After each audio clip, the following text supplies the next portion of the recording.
Eu quero falar aqui do Deus que nós servimos. Quero falar do seu currículo, do currículo de Deus. Quando alguém quer saber as qualidades de alguém, a gente pede o currículo dele. Deus tem o currículo, e Ele sempre se apresenta como o Criador dos céus e da terra. Ele é o Criador dos céus e da terra. Ele é o Deus do universo. Ele é o Deus dos impossíveis, das maravilhas. Ele é o grande El Shaddai, que quer dizer Deus Todo-Poderoso. Diga Todo-Poderoso. Diga: eu sirvo a um Deus Todo-Poderoso. Aleluia. Dê um aplauso para esse Deus mais uma vez. Nós servimos a um Deus Todo-Poderoso. Amém. Grande é o Shaddai, Rei do universo. Quando os grandes homens do Antigo Testamento, os reis, iam orar diante do Senhor numa situação de adversidade, de dificuldade, a primeira coisa que eles diziam é: Tu és o Senhor, o Criador dos céus e da terra. Amém? O Salmo diz: o seu reino domina sobre tudo. O seu reino domina sobre tudo. Ele governa sobre os assuntos humanos. Ele interfere nos assuntos humanos. Em nome de Jesus, aleluia. Ele governa as nações. Ele levanta reis e ele derruba reis. Reis, presidentes. Quando fala rei, falamos no geral. Ele é o que governa as nações. Toda a autoridade no céu e na terra. O Altíssimo, ele é chamado de o Altíssimo, El Elyon, aquele que está acima de todos. O Altíssimo tem domínio sobre o reino dos homens. Amém? A Bíblia diz isso lá no livro de Daniel, no capítulo 4, versículo 32. O grande rei Nabucodonosor, ele foi um dos maiores reis da história.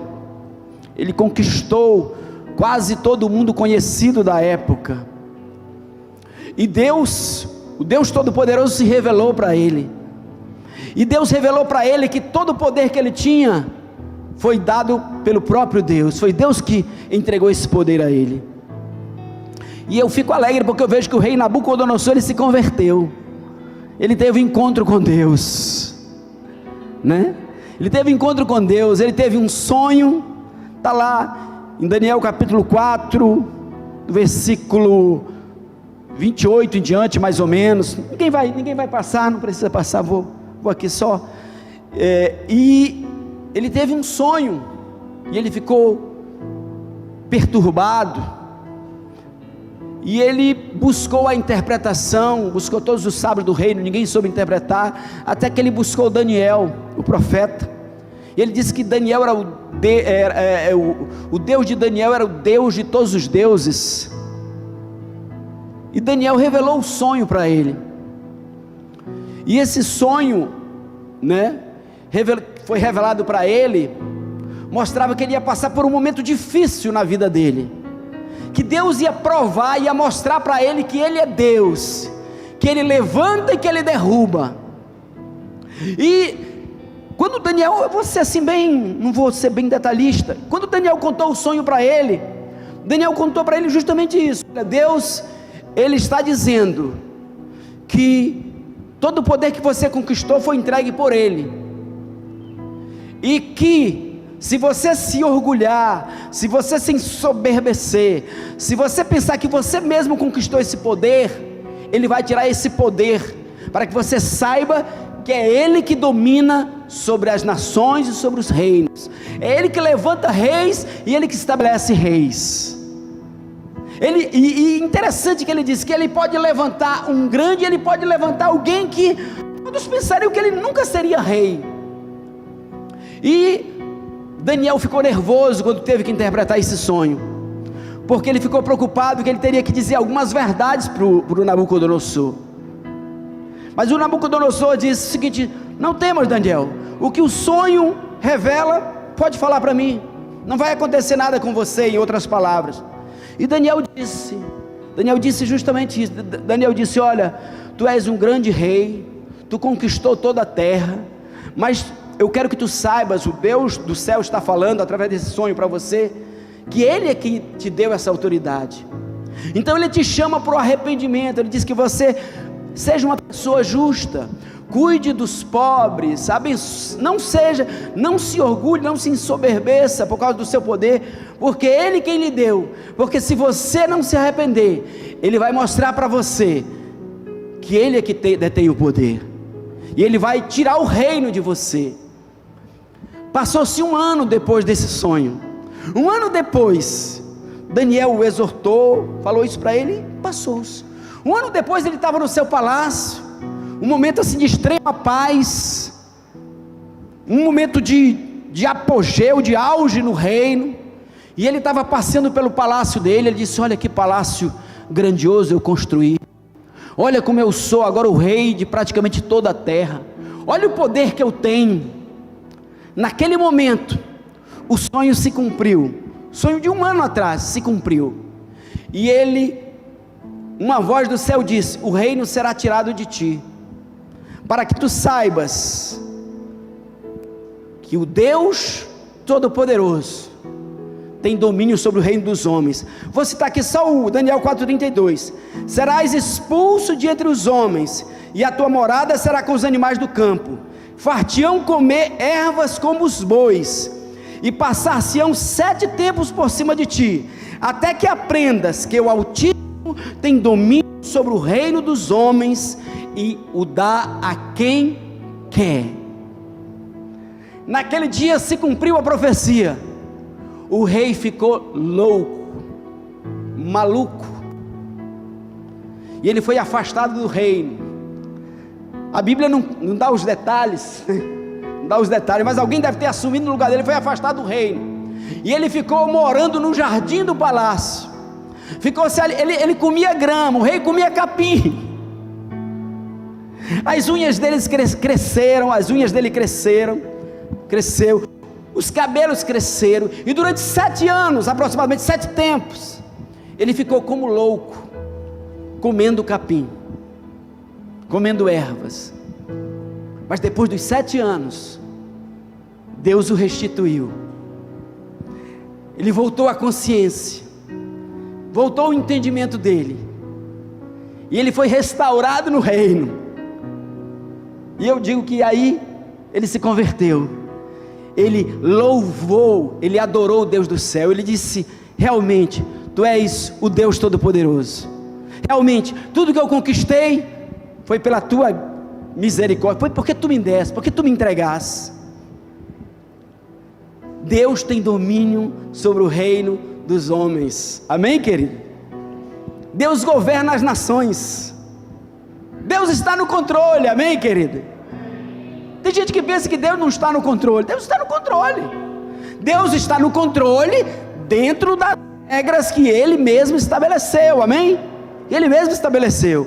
Primeiro, Deus está no controle, o Altíssimo governa sobre o reino dos homens. Segundo, Deus opera com o exército do céu. As pessoas falam tanto em demônios, mas os anjos são muito mais do que os demônios.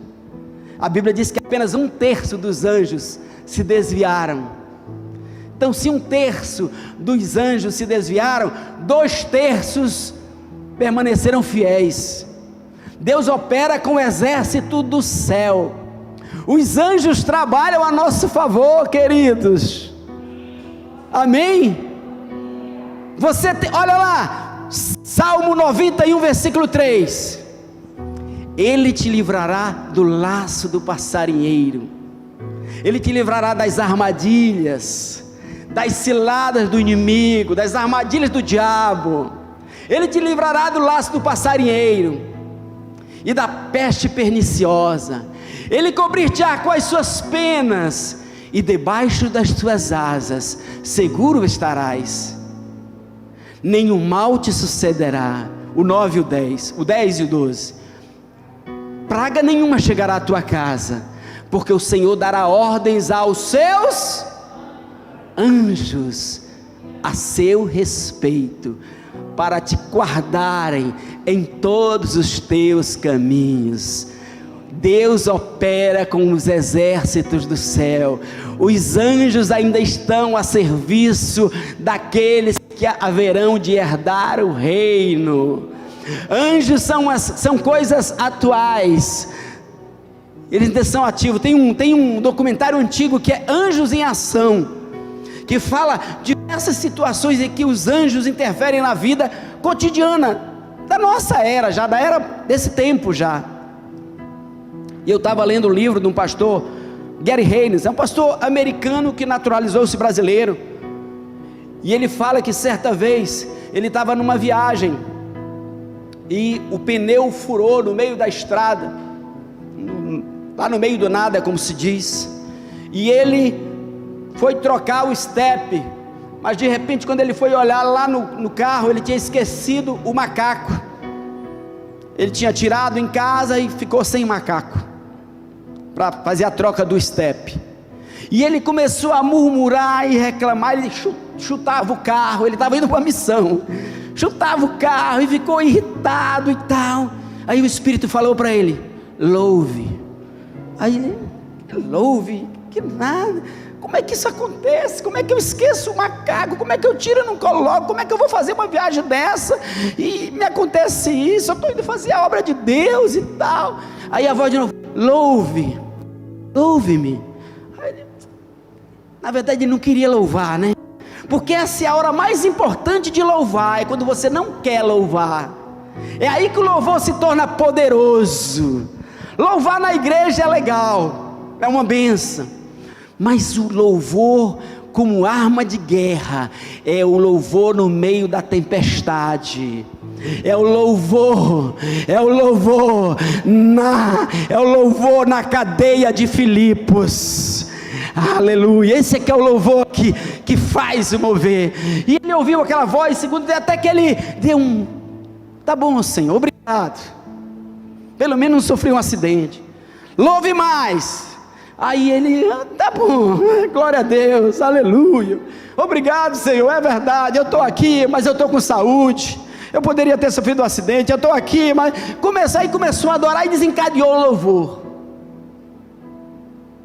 E aí, há 20 minutos ele estava louvando já. De repente chega um carro guincho, um caminhão guincho. A gente fica até, cara, foi um pastor que contou isso no livro, não acredito que esteja mentindo. O livro O Poder da Língua, de Gary Haynes, muito bom esse livro, e é bem curtinho, 50 e poucas páginas, eu li nesse final de semana. E ele disse: chegou o guincho. Como? Disse: você não ligou para mim? Você ligou para mim, e nós já viemos trocar o seu pneu. E agora, como é que eu vou pagar? Eu não tenho dinheiro suficiente para atender esse guincho, veio até aqui para trocar o pneu. Aí o cara disse: não, você faz parte de um clube, numa associação de motoristas, né, que tem, de clube de guinchos, assim, que quando você paga, você faz parte da associação, quando precisa eles vêm e você não paga nada. E eles vieram, e ele veio, e ele não pagou nada, e ele saiu daquele lugar. Quem ligou para eles? Quem ligou para eles?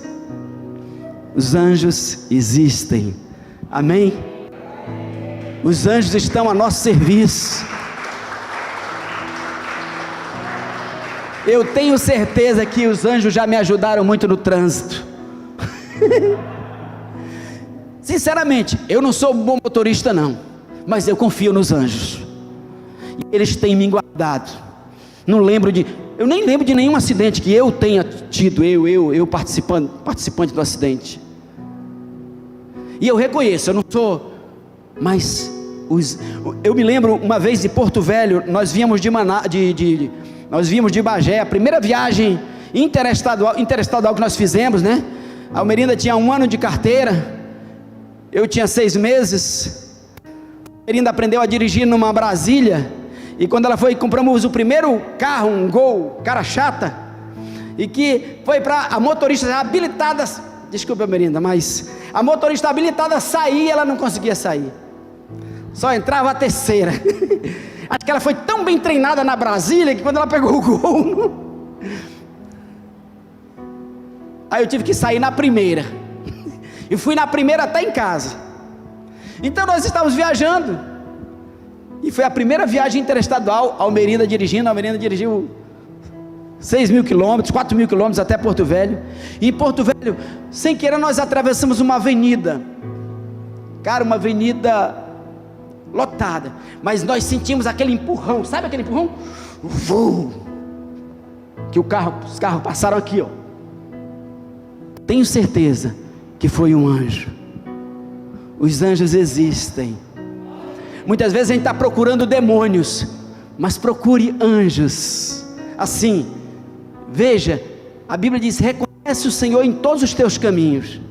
Muitas vezes os anjos têm agido a nosso favor, amém? Então Deus opera com o exército do céu. Segundo ponto, amém? Olha lá, Daniel 4,35. Daniel 4,35. Todos os moradores da terra são por ele reputados em nada, e segundo a sua vontade, ele opera com o exército do céu, e os moradores da terra, não há quem lhe possa deter a mão, nem lhe dizer o que fazes. Deus opera com os exércitos do céu, amém? Um exemplo que Deus opera com os exércitos do céu: abriu a prisão de Pedro. Vocês lembram? Está relatado lá em Atos dos Apóstolos, capítulo 12, versículo 6. Pedro estava preso. Pedro já tinha sumido uma vez da prisão. Uma vez eles prenderam os 12 e os 12 saíram. Quando procuraram, cadê os 12? Aí ele disse: agora vamos nos precaver contra esses caras são meio doidos. Eles saem de prisão. Aí o que fizeram? Colocaram Pedro preso, algemado em 2 soldados. Olha, Pedro algemado de um lado, o braço do outro. Será que Pedro vai fugir? Quando Herodes, Atos capítulo 12, versículo 6, eu vou ler, eu não queria ler, mas olha, Atos capítulo 12, versículo 6, eu vou ler aqui.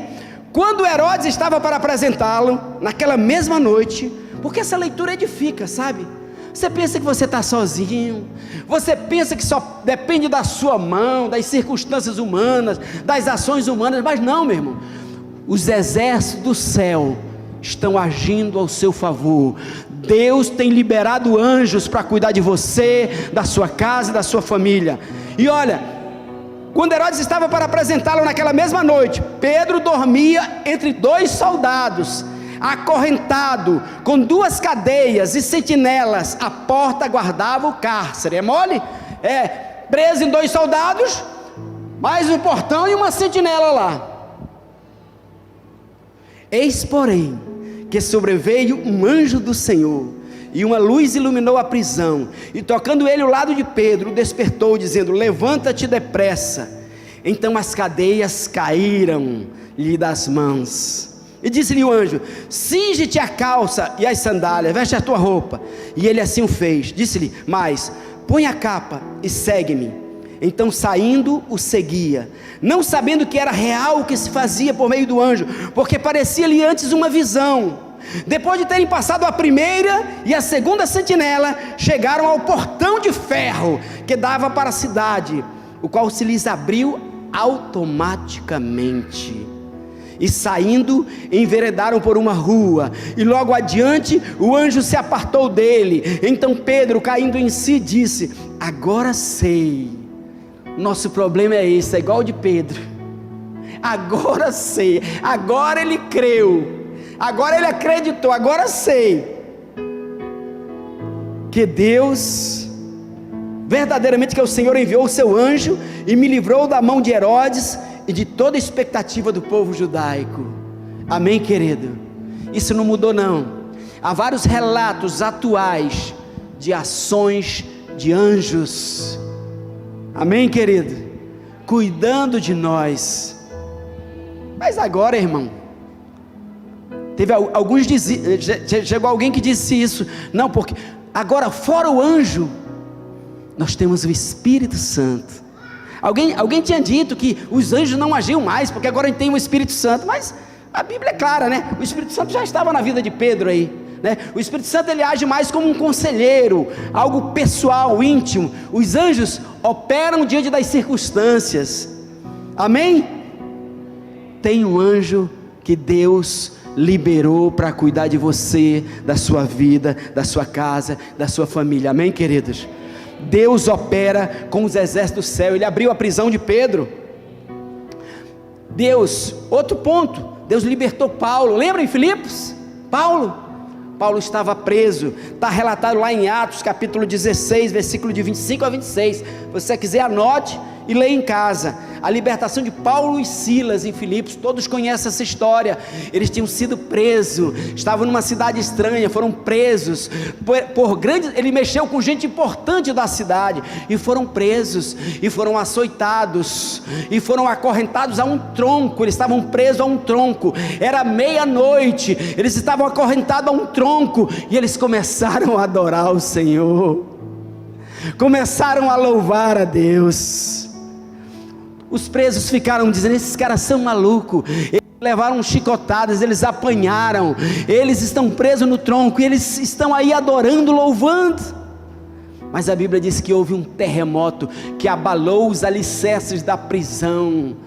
Aleluia. Eu não sei o que é que está prendendo a sua vida, a sua alma, as suas emoções, as circunstâncias da sua vida, a sua situação financeira, seja lá qual for a prisão, a cadeia, mas eu quero dizer, se você louvar, se você adorar a Deus, os alicerces, as cadeias serão quebradas em nome de Jesus.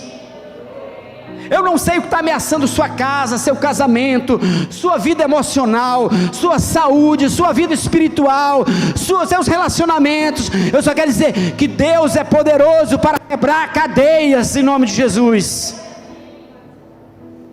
E Paulo foi liberto. E que dizer das muralhas de Jericó? Jericó era uma cidade fortificada. Está lá o relato em Josué capítulo 6, versículo 16. Era uma cidade fortificada.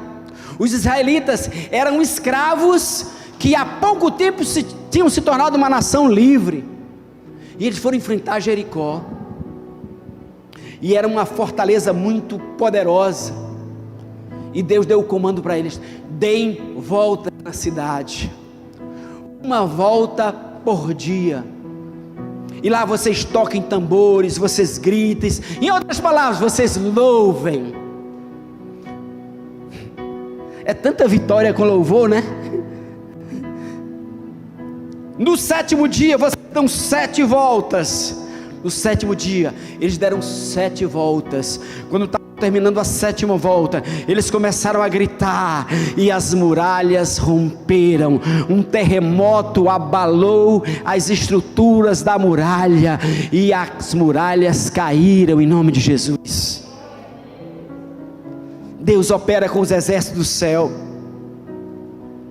Josué também enfrentou outro grande milagre semelhante. Esse verdadeiramente foi o dia em que a terra parou. O relato está lá em Josué capítulo 10, versículo 12 a 14, fala do momento chave. A Bíblia diz que Josué estava numa batalha contra aqueles povos inimigos, e era dia, e se a noite viesse, eles teriam desvantagem, porque o povo da região conhecia o território. Aí a Bíblia diz que por determinado tempo de hora, o sol não se moveu, o sol parou. Josué disse: sol, para em cadê? Então Josué falou: Senhor, no dia em que o Senhor entregou os amorreus nas mãos dos filhos de Israel, e disse na presença dos israelitas: sol, detente em Gibeon, e tu, lua, no vale de Aijalon. E durante quanto tempo? Diz aí. E quase um dia o sol parou. Deus pode parar a terra atendendo a oração de um homem de Deus, de uma mulher de Deus. E porque o sol parou, eles obtiveram vitória contra os seus inimigos. Ele pode parar o sol, ele pode parar o planeta, Ele é o Todo-Poderoso. Ah, como nós somos infantis às vezes, como nós nos desesperamos à toa, como a nossa fé muitas vezes é pequena, tendo um Deus Todo-Poderoso que é por nós, que nos adotou como filho, que nos levou para a sua família. O sol parou, a terra parou. Outra passagem, Eliseu abre os olhos de Geazi. Vocês já ouviram essa história? Está lá escrita lá em 2 Reis capítulo 6, versículo de 8 a 23. O exército sírio enviou um pelotão para prender o profeta Eliseu, uma guarnição. Quando tinha um jovem que sempre acompanhava o profeta, um pupilo, um discípulo, e quando ele olhou e viu aqueles soldados, ele se desesperou. Ele disse: ai meu Deus, ai meu pai, porque os soldados sírios são muitos e rodearam toda a colina. E ele falou para Eliseu, e Eliseu disse: Senhor, abre os olhos de Geazi, para que ele veja o mundo espiritual. Deus opera com os exércitos do céu. E os olhos de Geazi se abriram, e ele ouviu, cercando a guarnição dos sírios, cercando aquela quantidade de soldados sírios, uma multidão de cavalos e carros de fogo, de anjos, cercaram aquele lugar. E Eliseu disse: Senhor, abre os olhos de Geazi, para que ele veja que maior são os que estão conosco do que os que estão com ele. Amém, querido? Maior são os que estão com você, maior é o Espírito Santo de Deus que habita em você, maior é os anjos do Senhor liberados para nos proteger e para nos defender do que o que está no mundo. Amém, querido?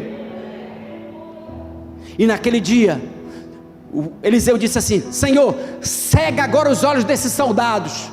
Os caras ficaram tudo cegos. E ele pegou a guarnição todinha e levou lá para o rei de Israel. E o rei de Israel disse: o que a gente faz com eles? A gente mata eles? Ele disse: não, mate aqueles que você prender. Esse aqui quem prendeu foi o Senhor. Dê comida para eles, dê alimentos para ele, e libere eles para ir voltar para o reino deles. Ele deu comida, deu banquete para os soldados voltaram para a Síria e nunca mais atacaram naquele período a Israel. Deus opera com os exércitos do céu. São histórias reais, não são contos, são histórias verdadeiras. Agora, um dos milagres mais impactantes que eu acho é o milagre do imposto. Pedro e Jesus estavam em determinado lugar e cobraram dele o imposto. Mateus 17, 27, a moeda do imposto. Sabe o que Jesus disse? Olha, a gente não tem que pagar imposto, mas para que não escandalize eles, Pedro, vai no mar,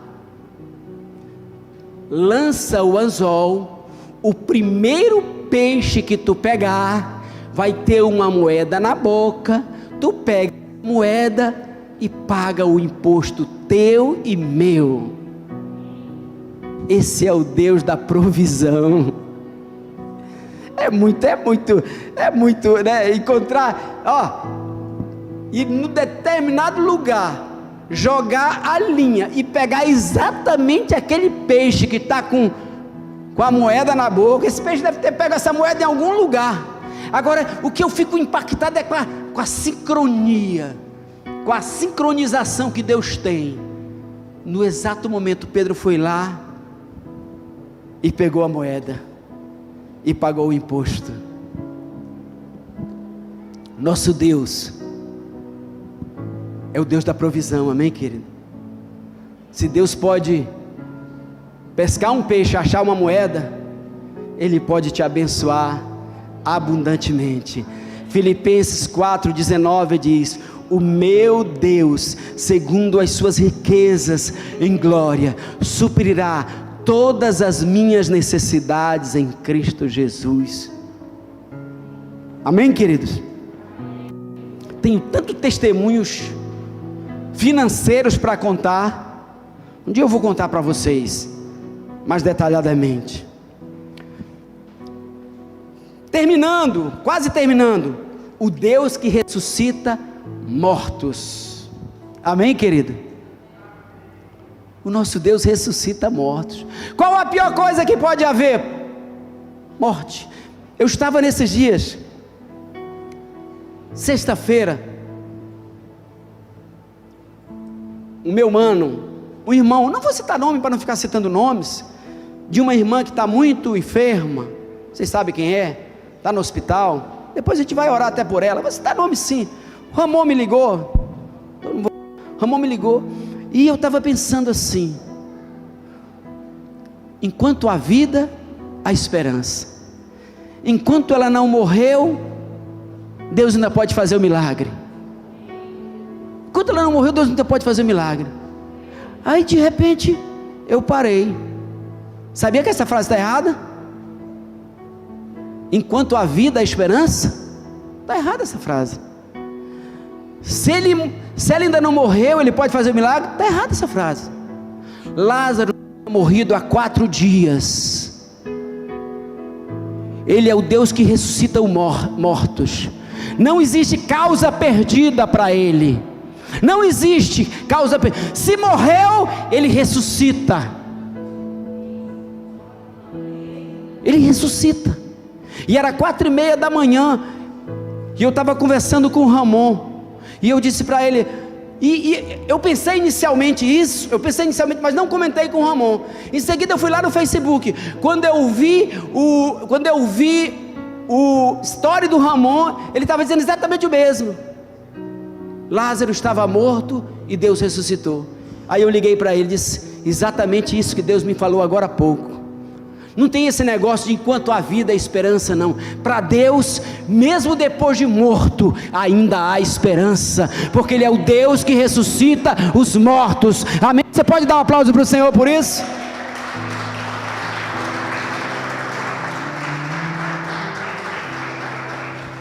Jesus se encontrou com a morte 4 vezes e nunca lhe deixou barato. Ele se encontrou com a morte. Ele ia passando em um povoado e uma viúva ia enterrando o seu único filho, o funeral do seu único filho, o filho da viúva de Naim. Ela era viúva, ela não tinha marido, o filho dela era o sustentáculo da casa e ele morreu, mas para o azar da morte e do capeta, Jesus ia passando e Jesus o ressuscitou e devolveu o filho para aquela viúva. O primeiro encontro de Jesus com a morte foi esse. Jesus ressuscitou o filho da viúva. Depois, Jesus estava a caminho de um lugar, quando alguém chegou lá e disse, olha, não adianta mais tu pedir para o mestre, a tua filha já morreu, não tem mais jeito. Lembra o que a gente estava falando antes? Mas para Jesus, sempre tem jeito. Ele é o Deus dos impossíveis. Jesus foi até lá e disse, ela não está morta, ela está somente dormindo. E ele, interessante, ele mandou fechar a porta, ficou só os 2 discípulos que tinham mais fé. Sabia que a incredulidade impede o milagre? Sabia? A incredulidade impede o milagre. Por isso que Jesus sempre, quando ele ia fazer um grande milagre, ele reservava pessoas de fé, que criam. E ele ressuscitou a filha de Jairo. Quem conhece essa história? Depois ele encontrou com a morte pela 3ª vez, com Lázaro, já há 4 dias, cheirava mal. Os judeus tinham uma tradição, que até 3 dias dava para ressuscitar alguém, porque a morte ainda não tinha feito o desligamento total, mas no 4º dia ninguém ressuscitava, porque todas as ressurreições do Antigo Testamento foi assim. O filho, Eliseu ressuscitou o filho da viúva também, mas foi algo imediato. Todos eles foram algo imediato, mas dessa vez já havia 4 dias. A tradição dizia que ninguém havia ressuscitado depois do 3º dia. Mais uma vez, Jesus, o autor da vida, deu a ordem e disse, Lázaro, vem para fora. A morte não pôde detê-lo, a morte não pôde segurá-lo. Lázaro ressuscitou. E por último, e para encerrar, ele mesmo enfrentou o príncipe dos terrores, a morte. A Bíblia diz que ele ressuscitou, que ele acordou, que ele reviveu. Ele ressuscitou, e ele era de carne e osso quando ressuscitou. Ele era de carne e osso. Ele disse para Tomé: Tomé, toca aqui, Tomé, vê, eu não sou um espírito. Nós não vamos ressuscitar um espírito, nós vamos ressuscitar um corpo semelhante ao que Jesus ressuscitou. E Hebreus lá diz que quando Jesus venceu a morte, ele venceu todos os medos da humanidade, porque todos os medos da humanidade estão inseridos na ideia de morte. Mas Jesus venceu a morte. Ele diz: eu sou a ressurreição e a vida. Aquele que crê em mim, ainda que esteja morto, viverá. Fique de pé em nome de Jesus.